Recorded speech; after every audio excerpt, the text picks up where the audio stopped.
ጤና ይስጥልኝ ዘሀበሻ እንዴት ነህ?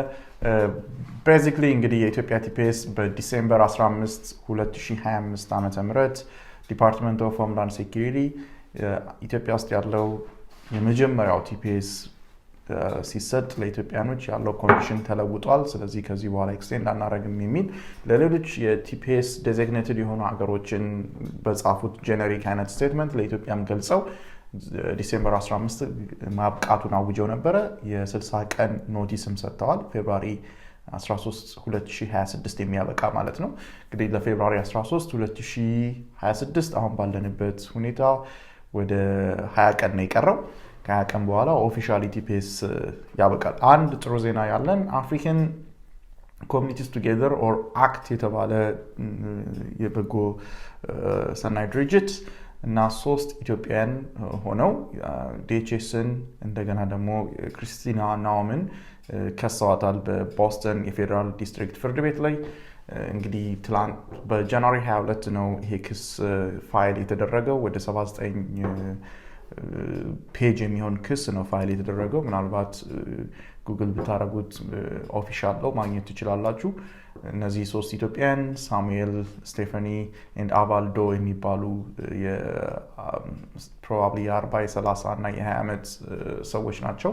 ከአፍሪካን ኮሚኒቲስ ቱጌዘር ጋር በመሆን ዲኤችኤስን እንደገና ደግሞ የዲኤችኤስን ሴክሬታሪ የከሰሱት። የክሱ ቤዚክሊ ከዚህ በፊት ያለው ነው። ከዚህ በፊት እዚህ ለሀበሻ ላይ መጥቼ ዲኤችኤስን መክሰስ የሚያስችል ቤዚክ ግራውንዶች አሉ ብዬ ነበረ። ይሄን 79 ፔጅ ብትመለከቱት እነዛን ግራውንዶች ነው ይሄ ክስ የጠቀሰው። የመጀመሪያው ቲፒኤስ ዴዚግኔትድ ሲደረግ ያለው የካንትሪ ኮንዲሽንን በመመልከት ነው ቲፒኤስ ከእንደገና ኤክስቴንድ የሚደረገው።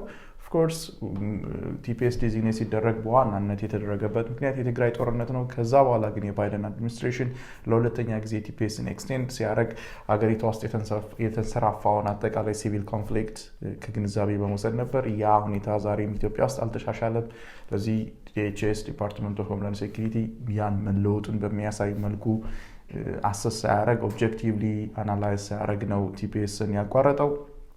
ሁለተኛ ከቲፒኤስ ከመቋረጡ ቀን በፊት ከ60 ቀን ብዙ ጊዜ the last 20 years እንደተመለከቱት ነው ደግሞ ከ6 ወር በፊት በስነስርዓት ካንትሪ ኮንዲሽን አሰስ ተደርጎ ሌሎች በዚህ ላይ ስቴክ ያላቸውን አካላት እንደገና ደግሞ የመንግስት አካላትን ቃል ተቀብሎ ኦር ደግሞ በኢንተርናል አሰስመንት መሰረት ፐብሊክ የሆኑ አሰስመንቶች ተካሂደው ድምፅ ተሰምተው ነበር። ይሄን ኢቨን ኤክስቴንሽኑን ኦር ተርሚኔሽኑን ማወጅ የነበረበት ያን ያደረገበት ሂደት አልነበረም ዲኤችኤስ። ሶስተኛ እንግዲህ አሁን ያሉት ታርጌትድ የሆኑ የኢሚግሬሽን ኢንፎርስመንቶች ስንመለከት ዘር ተኮር ይመስላሉ። አሜሪካን አይደሉም ወይ ነጭ አይደሉም ብለው የሚያስቧቸውን ሰዎች ነው ታርጌት የሚያደርጉት። በአክሰንት፣ በከለር፣ በቀለም እንደዚህ አይነት ታርጌቶች እንዳሉ እየተመለከትን ነው። እሱ ብቻ ግን አይደለም። ዲኤችኤስ እንደገና ዩኤስሲአይኤስ አጠቃላይ የኢሚግሬሽን ኢንፎርስመንት አካሎች ኤጀንሲዎች በሚሰጡት መግለጫ እንደዚህ አይነት አኒመስ የሆኑ መጤውን ወይም ኢሚግራንቱን ያተኮሩ ቃሎች ለምሳሌ ዲፌንድ ሆምላንድ በሚሉበት ሁኔታ የሚገልጿቸው የሚያሳዩቸው ፒክቸሮች አሜሪካን እንደዚህ አይነት ሀገር ናት ብለው የሚያሳዩቸው ይሄ አጠቃላይ ስቴትመንቶቹ ዘር ተኮር ዴዚግኔሽኖች እንዳሉ የሚያሳይ ነው። ለምሳሌ አፍሪካነስ የሚባሉትን ከሳውዝ አፍሪካን ሪፊጂ አድርገው ሲያመጡ እነዚህ ነጮች ናቸው። ሌላ በተመሳሳይ በባሰ ሁኔታ ውስጥ ያሉ ሀገሮችን ደግሞ ሪጀክት ሲያደርጉ ወይም ሲመልሱ ወደ እነዛ ሀገሮች የከለር ቀለማቸውን እየተመለከቱ ነው። እንደገና የአሜሪካን ፕሬዚዳንትም ሆነ የዲኤችኤስ ኃላፊዎች በሚናገሩት ስቴትመንት ለምን ሰዎች ከዴንማርክ፣ ከኖርዌይ፣ ከስዊድን አይመጡም? ለምን ከነዚህ ከሶስተኛው ሀገር ወይም በእነሱ ቋንቋ ሺቶል ከሚባሉ ሀገሮች ይመጡብናል የሚሉ ስቴትመንቶች ይሰማል። ይሄ ሁሉ የኢትዮጵያን ተርሚኔሽን ኦብጀክቲቭሊ አሰስ እንዳላረገ ዲኤችኤስ ከዛ ይልቅ የዘር ተኮር ጀስት አሁን የሚከተሉት የኢሚግሬሽን ፖሊሲ ላይ በጠባቡ አሰስ አድርገው ብቻ ተርሚኔት እንዳደረጉ ለፍርድ ቤቱ ያስረዱበት ዶክመንት ነው። ፋሲኔቲንግ ነው። ሄዳችሁ ማየት ማንበብ ትችላላችሁ በደንብ ግልጽ ለማድረግ። እንግዲህ የፌደራል ፍርድ ቤት ምን ይወስናል የሚለውን የምንጠባበቅ ይኖርብናል። ዲኤችኤስ ለዚህ መልስ ይሰጣል ብለን እናስባለን በ30 ወር በ60 ቀን ውስጥ። እስከዛ ድረስ ቴምፖራሪ ኢንጀክሽን ጠይቀዋል፣ ኢመርጀንሲ ሪሊፍ ጠይቀዋል። የፌብሩዋሪ 13 ዴድላይን ኤክስቴንድ ሊደረግ ማለት ነው። ፍርድ ቤቱ በዚህ ላይ የሚሰጠውን ውሳኔ የምንመለከት ይሆናል።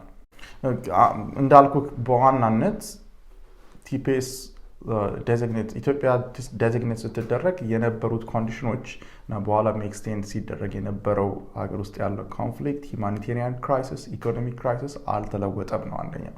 ሁለተኛው በጥቅሉ ለማስቀመጥ ዲኤችኤስ ተርሚኔት ሲያደርግ መሄድ የነበረበት አድሚኒስትሬቲቭ ሂደቶች ነበሩ። ስለዚህ እነዚህን ሂደቶች አልሄደም። ምሳሌ ፐብሊክ የሆነ ሂሪንግ መክፈት ነበረበት። የገቨርንመንት ተቋሞችን ድምፅ መስማት ነበረበት። የካንትሪ ኮንዲሽኑን ኦብጀክቲቭሊ አሰስ ማድረግ ነበረበት። እነዚህን አላደረገም።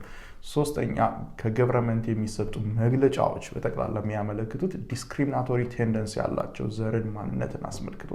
ለዚህ ይሄም የቲፒኤስ ተርሚኔሽን ያን መስመር የተከተለ ነው የሚለው ከዚህም የዘለለ የሀገሪቷን የኢትዮጵያን ኮንዲሽን የሚያሳዩ ሁኔታዎችን አካቷል።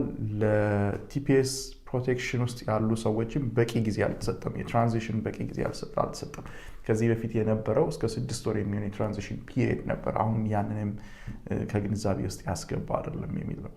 በጥቅሉ ጊዜያዊ ኤክስቴንሽን እጠብቃለሁ። ፍርድ ቤቱ ይሄን ነገር እንደገና ዲኤችኤስ ሄዶ ወደኋላ ተመልሶ አሰስ እንዲያደርገው የሚያዝ ይመስለኛል። በዚህም ዲኤችኤስ ፍርድ ቤቱ ያለውን የአድሚኒስትሬቲቭ ዲፌክቶችን እስከሚያስተካክል ድረስ ቲፒኤስ እንደገና ላልተወሰኑ ጊዜዎች ኤክስቴንድ ሊደረግ ይችላል የሚል ተስፋ አለኝ።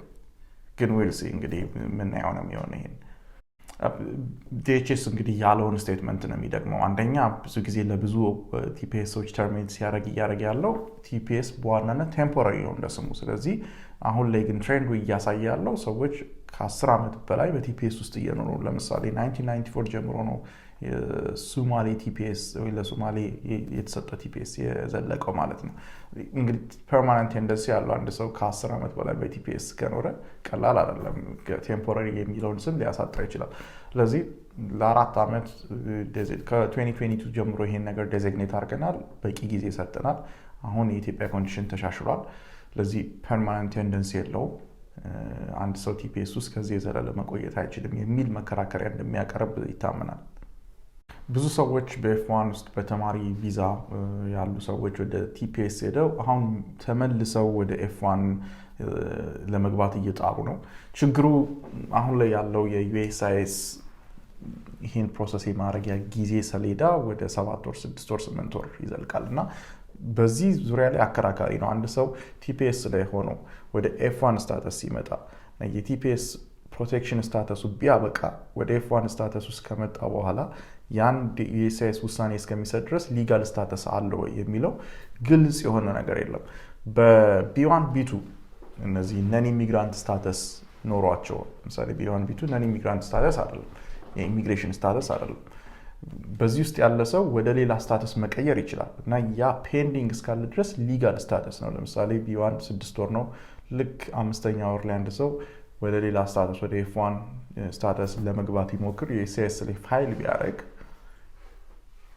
ፋይል ያደረገባቸው እነዛ ፔንዲንግ ታይሞች ሊጋል ስታተስ ናቸው። ምክንያቱም ወደ ተመሳሳይ የቪዛ ካታጎሪ ነው የተላለፈው። ኦፍኮርስ ከቢ1ም ወደ ኢሚግራንት ቪዛዎች መሄድ ይችላል እና ፔንዲንግ ስታተስ እዛም ላይ ቢሆን ሊጋል ነው። ሃዌቨር ከቲፒኤስ የተቋረጠ ቲፒኤስ ወደ ኤፍ1 መሄድ ግን አከራካሪ ነው። እዚህ ላይ ግልጽ የሆኑ ዲሲሽኖች የሉም።